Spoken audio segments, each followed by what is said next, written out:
한국직업방송과 연합뉴스TV가 함께 만드는 취업 전문 뉴스, 투데이 고용플러스입니다. 주 52시간 근무제가 본격적으로 시작되면서 저녁이 있는 삶을 갖게 된 직장인들의 발길이 학원, 헬스장 등 자기관리를 위한 곳으로 향하고 있습니다. 반면 근무가 일찍 끝나면서 회식 수요가 줄어들 것으로 우려되는 음식점들은 걱정이 이만저만이 아닙니다. 정선미 기자입니다. 직장인들이 많은 서울 광화문의 한 영어 학원. 늦은 저녁이지만 학습 열기가 뜨겁습니다. 주 52시간 근무제가 시작되자 능력 향상을 위해 학원을 찾는 직장인들이 많아졌습니다. 영어가 필요하고요. 주 50시간이 정착됨으로써 여유롭게 마음 편하게 이런 영어 학습이나 제 취미 활동을 할 수 있을 것 같아서 7시 이후에 방문하시던 분들이 6시 이후부터 이제 문의도 많고 센터 오셔가지고 학습하시는 분들도 더 많이 증가한 것 같습니다. 헬스나 골프, 수영 등 운동을 시작하는 직장인도 늘어났습니다. 직장인 분들이 비율이 굉장히 늘었어요. 개인적인 시간이 좀 늘다 보니까 아무래도 뭐 취미를 갖거나 아니면 뭐 운동에 관심이 있던 분들이 아마 그렇게 자기의 시간을 좀 활용한 것 같습니다. 하지만 직장인 밀집 지역 식당들은 긴장하고 있습니다. 이른 퇴근으로 회식이 줄어들 것으로 예상되기 때문입니다. 김영란법 이후에 시급 인상이라든가 이런 것들을 생각하면 직장인들의 회식 문화 이런 것들이 많이 줄기 때문에 상당히 어려움을 겪을 거라고 생각이 됩니다.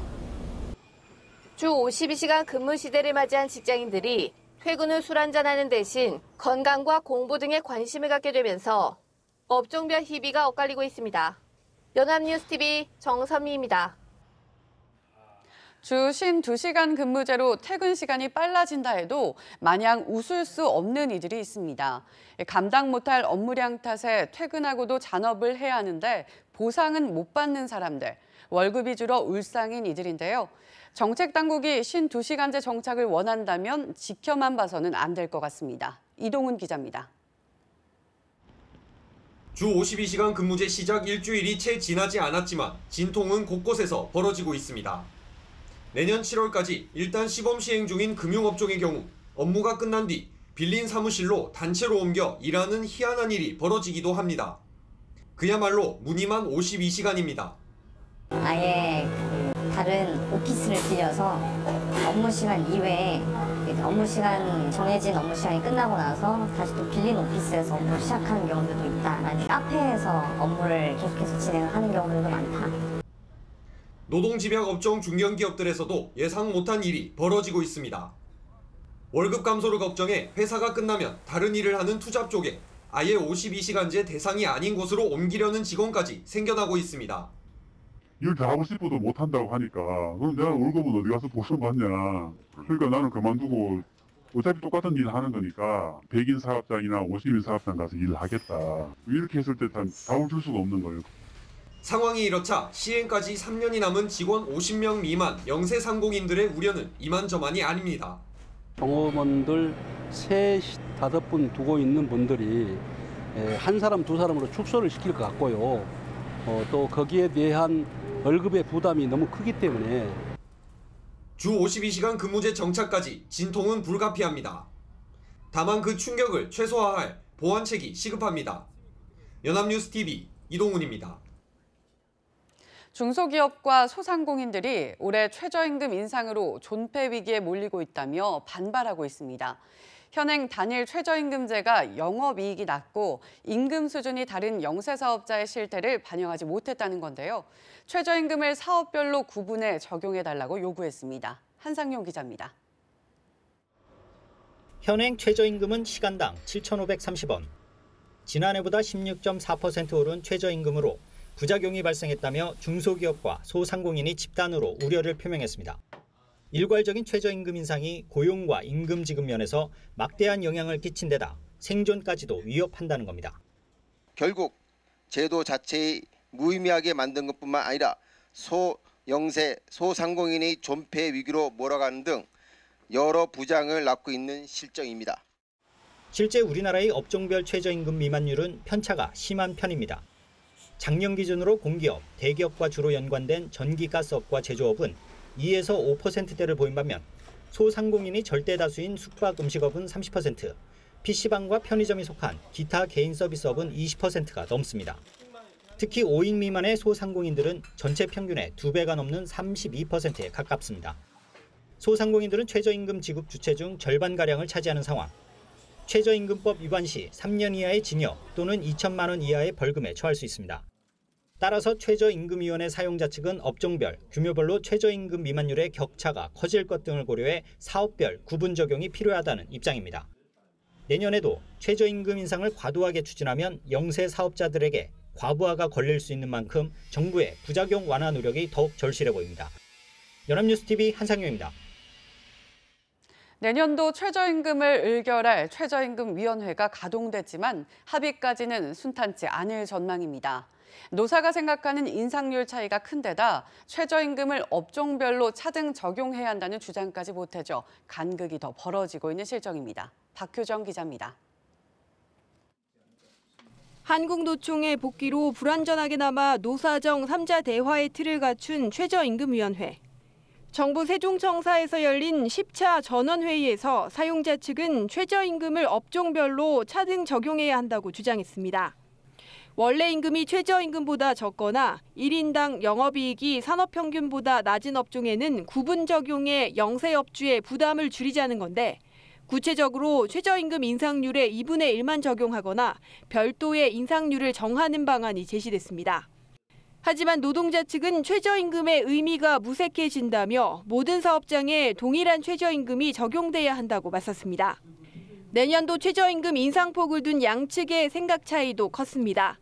사용자 측은 동결하거나 5% 이내로 소폭 인상해야 한다고 주장했지만 노동자 측은 1만 원의 최저임금 산입 범위분을 가산해야 한다는 입장입니다.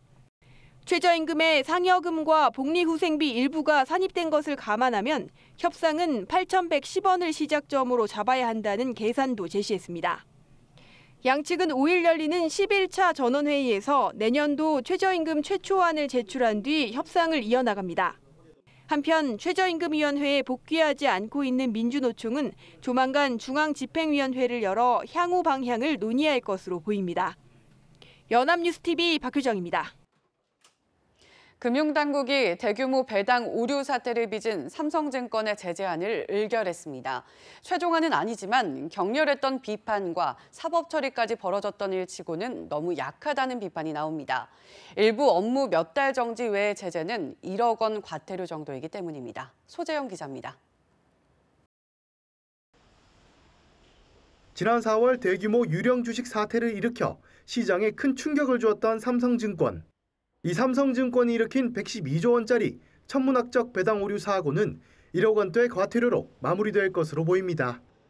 증권선물위원회는 내부 통제 소홀 등의 이유로 금융감독원 제재심의위원회의 제안대로 제재안을 확정한 것으로 알려졌습니다. 이에 따르면 삼성증권은 자사주 배당 사고를 일으킨 일부 사업의 6개월 영업정지 처분과 과태료 1억 4,400만 원을 부과받게 됩니다. 제재안에는 구성은 현 대표의 직무정지와 전직 대표 2명에 대한 해임 권고도 함께 담겼습니다. 금감원의 제재안 원안이 증선위에서 그대로 통과됐지만 금융당국이 솜방망이 처벌을 내렸다는 비판도 나오고 있습니다. 유령 주식 배당 사태가 주식시장에 대한 투자자들의 신뢰를 송두리째 흔들어 놓았지만 그에 비해 제재 수준은 너무 낮다는 것입니다. 초유의 사태의 하나임에도 불구하고 금융감독당국이 과태료 1억이라고 하는 그런 솜방망이 처벌을 한 것은 다음에 어떤 이러한 사건에서도 잘못된 선례로 작용할 수 있다는 점에서는 삼성증권에 대한 징계는 오는 11일 열리는 금융위원회 정례 회의에서 최종 확정될 예정이지만 크게 달라지지는 않을 전망입니다. 연합뉴스TV 소재영입니다. 대통령 직속 재정개혁특별위원회가 종합부동산세 인상을 권고한 것을 두고 여야의 반응은 엇갈렸습니다. 경제 불평등이 완화될 것이라고 환영한 여당과 달리 야당은 편가르기 증세라고 반발하고 있어 입법 과정에서 진통이 예상됩니다. 임광빈 기자입니다. 더불어민주당은 종합부동산세의 단계적 인상을 골자로 한 재정개혁 권고안을 두고 과세 형평성을 높이고 경제 불평등을 완화할 수 있을 것이라고 기대감을 내비쳤습니다. 참여정부 당시 조세 정의와 투기 과열 억제를 목적으로 도입된 종부세가 10년 만에 본래 취지를 살릴 수 있게 됐다고 평가했습니다. 주택이 투기 수단으로 여겨지는 상황에서 다주택자에 대한 세금 부담을 높여 부동산 시장을 안정시킬 필요도 있습니다. 자유한국당은 종부세 인상에 뚜렷한 목표와 명분이 없다면서 거래세 인하 등의 추가 대책이 빠져 있어 부동산 안정을 위한 대책으로 보기에도 미흡하다고 지적했습니다. 그러면서 특정 계층에 대한 징벌적 과세이자 편가르기 증세라고 비판했습니다. 명분 없는 개편안은 오히려 혼란만 가중시키고 국민을 분열시키는 결과만 초래할 것이라는 점을 명심해야 할 것입니다. 바른미래당은 보유세 강화라는 기본 취지에는 공감하면서도 핀셋 증세가 아닌 보편 증세로 가야 한다며 국민적 공감대가 만들어질 필요가 있다고 지적했습니다. 9월 정기국회 입법을 목표로 여당이 추가 논의에 나설 뜻을 밝힌 가운데 야당이 반대 의사를 분명히 밝히면서 국회 입법 과정에서도 진통이 예상됩니다. 연합뉴스TV 임광빈입니다. 종합부동산세를 올리고 금융소득 종합과세를 강화하라. 대통령 직속 재정개혁 특위가 내놓은 이런 권고안에 대해 정부가 곧바로 제동을 걸고 나섰습니다. 보도에 김동욱 기자입니다. 대통령 직속 재정개혁특별위원회는 공정시장 가액 비율과 세율을 동시에 올리는 내용의 종합부동산세 강화안을 정부에 권고했습니다. 특위 권고안에는 금융소득 종합과세 대상을 대대적으로 확대하라는 내용도 담겼습니다. 정부에서도 특위의 권고 내용을 잘 활용하여 국민의 삶을 개선하고 국민의 나라, 정의로운 대한민국의 기초를 더욱 공고히 하는 재정정책을 추진하여 주시길 당부드립니다. 하지만 기획재정부는 바로 다음 날 난색을 표했습니다. 금융소득 종합과세 강화에 대한 공론화 과정이 없었다는 겁니다. 기재부 고위 관계자는 금융자산과 부동산 자산 간 쏠림 현상을 고려해 종합적으로 신중하게 추진할 사안이라며 종부세와 동시 추진은 어렵다고 말했습니다.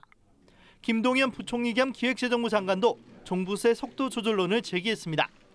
김 부총리는 시장에 미치는 영향이나 충격을 보면서 점진적으로 할 필요가 있다며 보유세가 부담되면 거래세 쪽은 조금 경감을 하는 것을 고려하겠다고 밝혔습니다.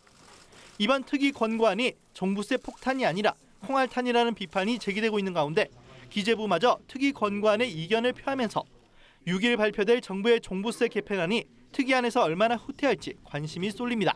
연합뉴스TV 김동욱입니다. 말만 하면 원하는 음악을 들려주고 길도 찾아주는 인공지능 AI 서비스가 처음으로 편의점에 도입됐습니다. 물류 차량 위치 확인부터 근무자들이 궁금했던 매장 운영 관련 질문까지 척척 해결해 준다고 하는데요. 어떤 모습인지 한지희 기자가 취재했습니다. 서울 강남구의 편의점 계산대 옆에 AI 스피커가 놓여 있습니다. 지금까지는 매장 근무자가 궁금한 점이 있을 때 직접 본사에 물어봐야 했지만 AI 스피커를 활용하면 궁금증을 간단하게 해결할 수 있습니다. AI 스피커가 물류 차량의 위치 확인은 물론 조작 매뉴얼까지 약 200여 개의 질문에 맞는 최적의 정보를 찾아 답해주기 때문입니다. CU에서 배송 차량 정보 알려줘. 현재 상온 배송 차량이 3개 점포 전에 있으며 도착 예정 시간은 11시 10분입니다. 현재 AI 스피커 서비스는 편의점 CU 100개 직영 매장에 도입됐습니다. 편의점에서는 혼자 일을 하니까 모르는 게 생기면 누구한테 물어봐야 될지 되게 난감했던 적이 많거든요. 근데 이제는 스피커에 말을 하면 또 친절하게 다 알려주니까 좀 더 편하게 혼자서 일을 할 수 있을 것 같아요. 하반기에는 워커힐 호텔 객실 관리에도 활용될 예정인데 다양한 사업자들이 AI 플랫폼을 연동해서 사용할 수 있도록 서비스를 확대할 계획입니다. 음성을 인식하거나 학습하는 기술이 필요한데 저희 오픈 플랫폼을 통해서 향후에는 일반 개발자나 일반 고객들도 손쉽게 구현하고 그럼으로써 에코시스템을 확장할 수 있는 그런 계획을 갖고 있습니다. 밤낮으로 근무자가 바뀌고 늘 일손이 부족해 어려움을 겪었던 24시간 편의점에 인공지능 서비스가 도입되면서 업무 효율도 높아질 것으로 기대됩니다. 연합뉴스TV 한지입니다.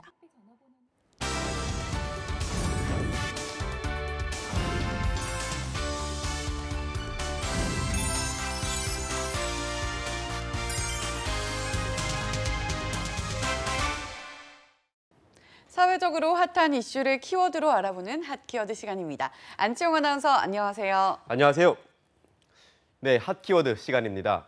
공익을 위해 출연한 대기업 그룹의 공익법인이 다른 목적으로 운영되고 있을 가능성이 높다고 합니다. 어떻게 된 일일까요? 핫키워드에서 알아봅니다. 네, 대기업의 공익법인의 경우 사회 공헌 사업을 통해 공익 증진에 기여하고 또 기업 이미지 쇄신을 위해 만들어진 것이 아닌가요? 어떻게 다른 목적으로 쓰일 수가 있는 건가요? 네, 원래라면 그렇게 운영돼야 합니다. 그런데 지난 1일 공정거래위원회가 총자산 5조 원 이상 공시대상 기업 집단, 다시 말해 대기업 소속 상증세법상 공익법인 165곳을 대상으로 지난해 12월부터 올 3월까지 운영 실태를 조사한 결과를 발표했는데요. 이들 공익법인이 사회공헌 사업을 통해 공익 증진에 기여해오긴 했지만 한편으로는 총수 일가의 지배력 확대나 경영권 승계, 부당 지원, 또 사익 편취 등에 이용됐을 정황이 포착됐다고 합니다. 네, 공익법인이 그런 목적으로 쓰였다면 엄청난 이 사회적 문제가 아닌가요? 그리고 지배력 확대나 경영권 승계가 이뤄지는 건 어떻게 가능한 거죠? 네, 공익법인의 자산이 어떻게 구성됐는지를 보시면 그에 대한 의혹이 들 수밖에 없습니다. 공정위 분석 결과 2016년 말을 기준으로 대기업 집단 소속 공익법인의 자산 중 주식이 차지하는 비중이 21.8%나 된 건데요. 참고로 전체 공익법인의 경우 자산 중 주식이 차지하는 비중은 5.5%에 불과합니다. 네, 무려 4배나 차이가 나는 셈이네요. 그런데 이렇게 주식을 많이 보유한 이유는 뭘까요? 네, 바로 그 부분이 공익재단 출연의 순수성을 의심케 하는 부분입니다. 바로 이 주식 중 74.1%가 계열사 주식이었던 건데요. 대기업 집단 공익법인 165개 중 40%에 해당하는 66개가 총 119개 계열사의 주식을 보유하고 있었고 또 이 119개 계열사 중에서 47.9%에 해당하는 57개사는 총수 2세도 지분을 보유한 것으로 나타났다고 합니다. 네, 해당 주식을 총수 2세도 지분을 가지고 있었다는 것이 핵심이네요. 우호 지분이라는 말이 있잖아요. 의결권을 모으기 위한 목적으로 주식을 사들이는 거죠. 결국 공익법인이 총수 2세의 우호 지분으로서 경영권 승계에 동원이 되고 있다는 해석이 가능한 거네요. 그렇습니다. 실제로 악용한 정황이 드러난 사례도 있습니다. 대기업 집단 A그룹은 총수가 비공익법인을 세운 뒤 이사장에 자신의 2세를 앉혔는데요. 그리고 비공익법인은 이후 A그룹 계열사 간 합병으로 인해 발생한 신규 순환 출자 지분을 공익법인 재산으로 매입해서 총수 2세는 비공익법인을 통해 다른 계열사에 대한 지배력을 키울 수 있었다고 합니다. 네, 실제로 이 같은 일이 가능하다니 정말 충격적인데요. 네, 그런데 이뿐만이 아닙니다. 총수의 지배력을 유지하기 위해서 공익법인을 악용한 경우도 있었는데요. C 대기업 집단의 총수는 지난 2014년 2월 사익 편취 규제가 시행되자 총수 일가의 지분이 많고 또 내부 거래 비중도 높아서 규제 대상이 될 수 있는 두 회사의 지분을 소속 공익법인에 넘겼습니다. 그 결과 해당 총수는 규제를 피하면서도 지배력은 그대로 유지할 수 있었다고 합니다. 네, 만약 사회적인 공헌에 앞장서야 할 이 공익재단이 대기업의 이익에 더 중점을 두고 있었다는 사실이 너무나도 황당한데요. 그런데 왜 공익재단이 이러한 목적에 악용이 될 수 있는 건가요? 네, 공익재단의 경우 일반 기업에 비해서 규제가 약할 뿐더러 공익법인에 출연한 자금은 세금을 내지 않기 때문입니다. 실제로 공익법인이 보유한 의결권 있는 지분 중 5%까지는 상속, 증여세를 부과하지 않는데요.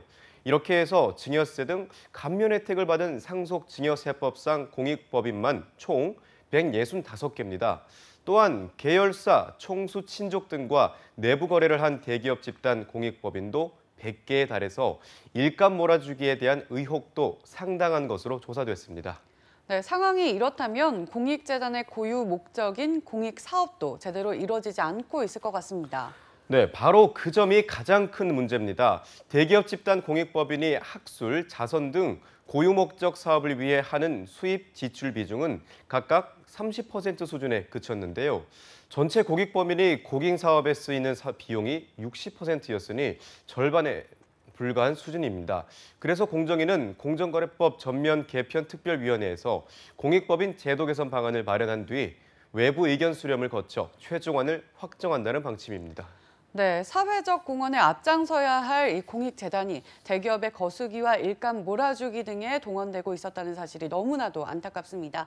보다 철저한 제도 개선을 통해 공익재단이 투명하게 운영되면서 이 사회 공헌에만 앞장서기를 희망해 보겠습니다. 지금까지 핫키워드 안치홍 아나운서였습니다. 고맙습니다. 고맙습니다. 지금까지 투데이 고용플러스였습니다. 오늘 저희가 준비한 내용은 여기까지입니다. 함께해 주신 여러분 고맙습니다.